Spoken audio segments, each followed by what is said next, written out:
Hello YouTube, hello to my Rumble users, and literally hello to everyone else.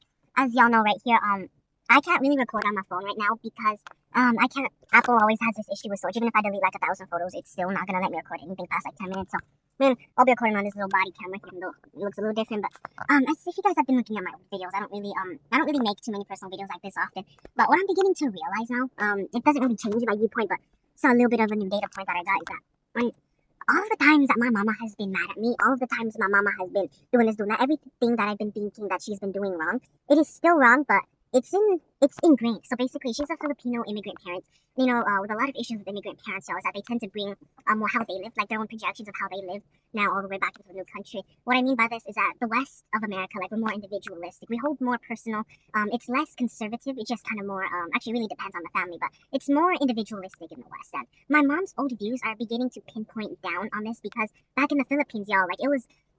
Like, I'm not here to say the Philippines is bad, but the Philippines is much different than the U.S. today. All right, some places people think it's dirtier, and there's a lot of more social harm. And in America, what defies social harmony is really different. And what I mean by this is that my mom gets mad at the little things. That means people back then, when she was back in the Philippines, people got mad at her when she did the same thing that I was doing. So she's projecting it onto me because it's something that's an ingrained pattern. Like, I know I'm just barely scratching it at the surface, but it's something that's I can't really explain this into like a 5-minute video, but it's something more of ingrained generational patterns. It's on yet another fight of generational autonomy versus autonomy versus old generational thinking. And it's definitely, it gets to the point because my mom's arguments and it's not an idea of being right or wrong. It's different viewpoints that are clashing together. All right, my mom and we don't think that we're both wrong. It's just that our views are different. And the issue is when my mom thinks a little bit different to her past, when she gets angry at the small things, it's a manifestation of how she was treated. It's how she was seen as a person back then. And I'm beginning to realize from this, is that my mom wasn't evil in the first place. She just sees things differently, and she does have a lot of ingrained patterns that are quite difficult to defeat. I imagine 30 years of ingrained pattern, that she's learned all the way back in the Philippines, that cannot be changed with a simple logos argument, from logos, ethos, pathos. 30 years of social conditioning, that has to be changed in a different pathos. Like I said, if you guys get my drift right there. So my mom's not angry at me in the sense that I'm being a terrible kid. I'm not angry at her in the sense that she's a truly bad person.